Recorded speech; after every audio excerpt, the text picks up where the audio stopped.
Ok, alors dans cette vidéo, on va voir maintenant comment paramétrer un POI, donc un point d'intérêt, et c'est là d'ailleurs toute la force du système Atlantis Studio et de l'expérience que vous allez créer, c'est la capacité au système de détecter instantanément la géolocalisation de l'utilisateur pour déclencher des événements, donc par exemple rencontrer des personnages, trouver des documents sur le sol, trouver des dispositifs, ou même les surprendre. On peut avoir des points qui sont pas visibles pour le joueur, mais le système va les détecter pour déclencher un événement qui aura lieu, ou quelque chose de visuel qui aura lieu plus loin. Euh, donc dans cette vidéo, pour commencer, on va vraiment aborder les POI d'une manière très simple. On va commencer déjà par apprendre à les placer. Donc on sait ajouter un objet à notre système, à notre jeu. Donc là, par exemple, j'ajoute un POI. Imaginons si on reprend donc le jeu sur Jean Moulin que l'on est en train de réaliser. Le premier POI dont j'ai besoin, c'est Bertrand. Bertrand, c'est le personnage avec qui qu'on va aller rencontrer à la fin de la première énigme.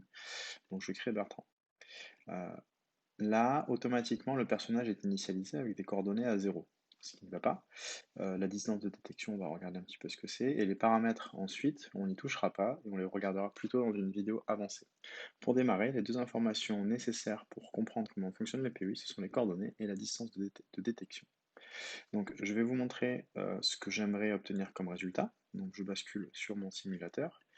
Donc, vous voyez que ici, ça, c'est le personnage qui est le joueur qui est localisé donc au bout de la place de la Comédie à Montpellier. Et ici, c'est le personnage que j'aimerais aller voir. Il a des coordonnées GPS qui lui sont propres, ce qui permet de l'afficher correctement sur la carte. Comment on se rend compte? Si j'interagis avec, donc si j'appuie dessus, donc le joueur, même principe, s'il appuie dessus sur son écran, un message apparaît pour lui dire qu'on est trop loin pour interagir avec ce personnage. Pour que ça fonctionne, il faut que je change mon emplacement et que je me mette au niveau de Bertrand, et là, je peux lancer la discussion. Hop. Donc, cette vérification de géolocalisation, elle est faite automatiquement grâce à la distance de détection.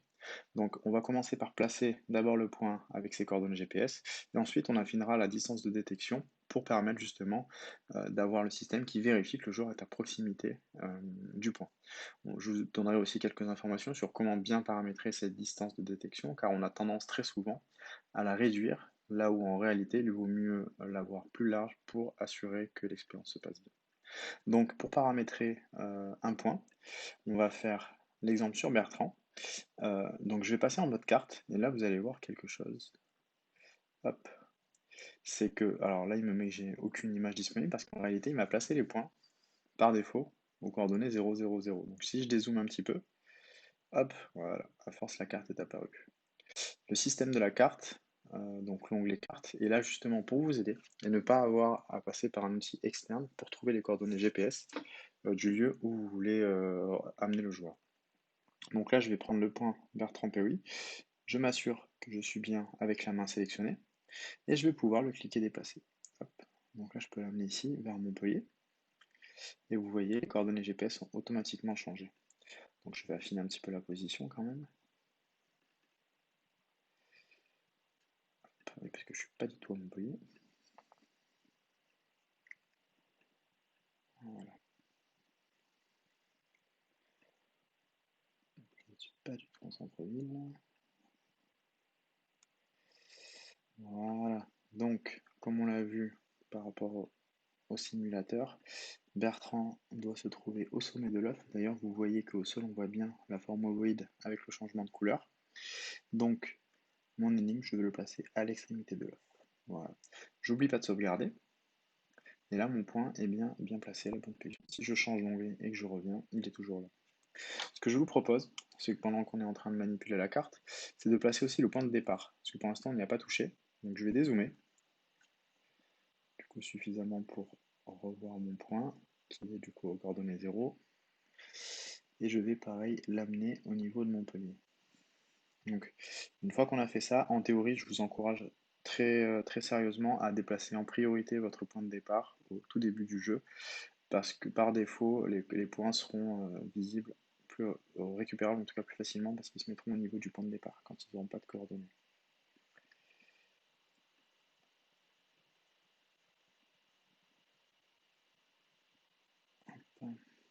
Donc, mon point de départ, je vais le mettre au niveau de la fontaine. Et je vais enregistrer. Voilà. Alors, si vous êtes un petit peu observateur, vous avez remarqué qu'ici, les options sont différentes. On verra donc, comme je l'ai expliqué dans une vidéo suivante, dans une configuration un petit peu plus avancée, comment fonctionne justement le paramétrage des POI. Là, pour le moment, on va partir du principe que la configuration du point start est bonne. C'est la configuration par défaut, donc il faut la garder. Par contre, la distance de détection, on va la changer. Donc pour le point start, comme on l'a vu, c'est la distance de détection qui va définir ici le périmètre qui permet au joueur d'interagir avec le point. Donc, par défaut, on utilise généralement 20 mètres afin d'assurer. Voilà, le radius apparaît.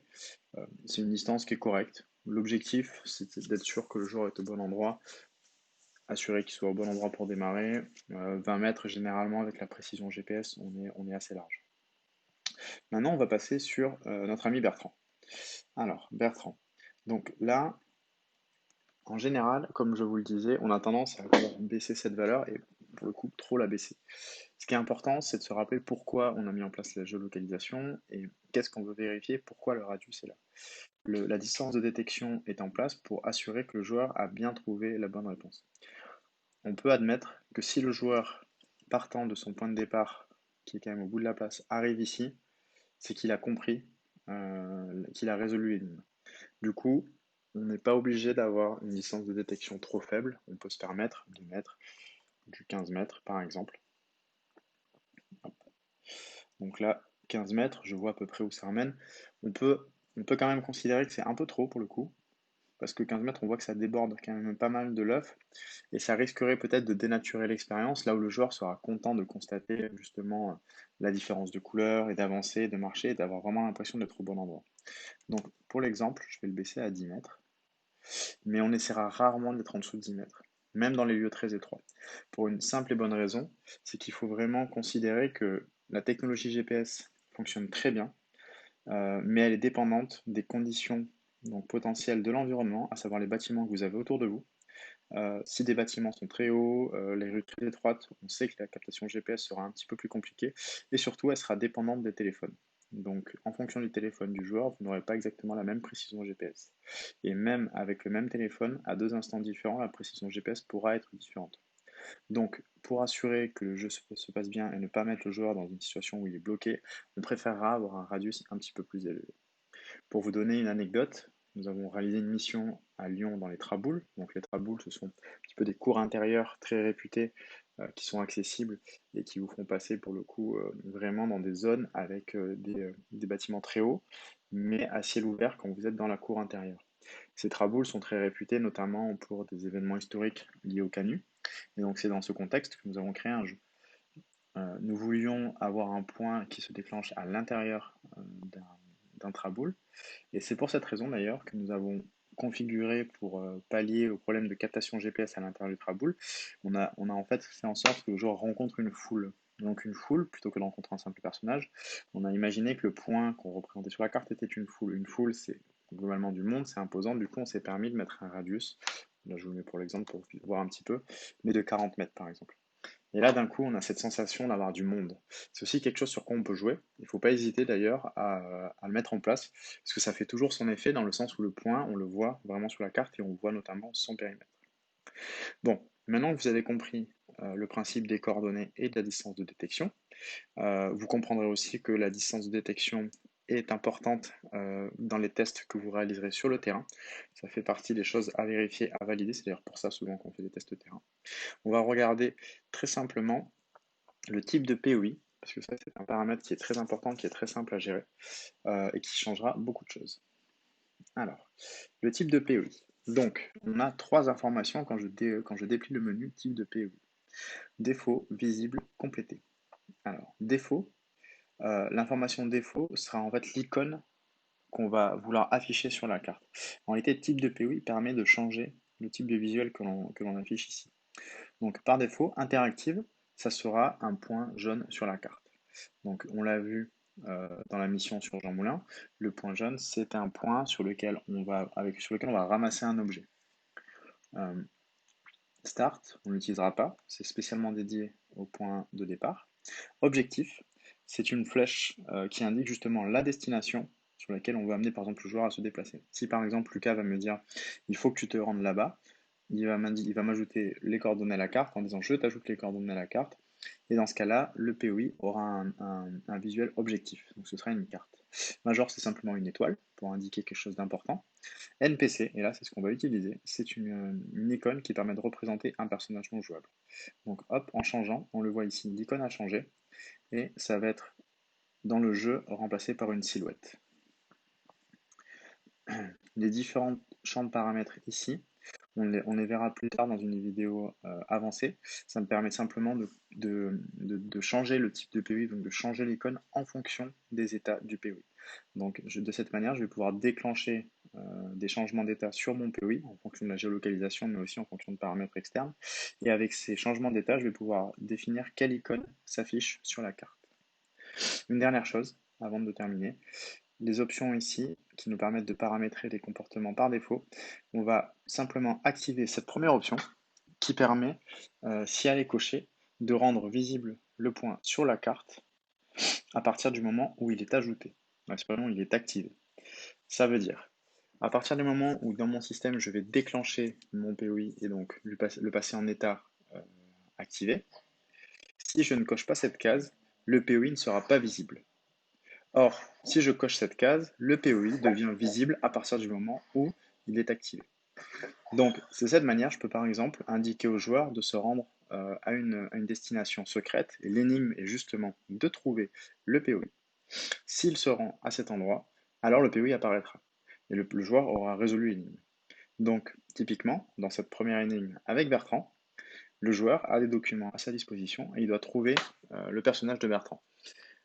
Le personnage de Bertrand, du coup, doit être forcément disponible dans le jeu, car il faut que le joueur puisse le trouver. Mais je ne veux pas qu'il soit visible. Donc, au final, je vais devoir décocher cette case, car je ne veux pas que le personnage soit visible par défaut. Par contre, ça veut dire qu'à partir du moment où le joueur va rentrer dans le périmètre de détection, le point va apparaître sur la carte. Si vous revenez au début de la vidéo et que vous voyez quand je téléporte donc mon joueur dans le périmètre, le point apparaît bien sur la carte. Je pense du coup qu'on a fait le tour. Dans les prochaines vidéos, on verra comment justement paramétrer en mode avancé les différentes options ici d'un POI. C'est principalement des raccourcis pour faire gagner du temps une fois que vous maîtrisez assez bien le système. Donc là, dans la prochaine vidéo, on va plutôt se concentrer sur des discussions. Donc je vous dis à de suite.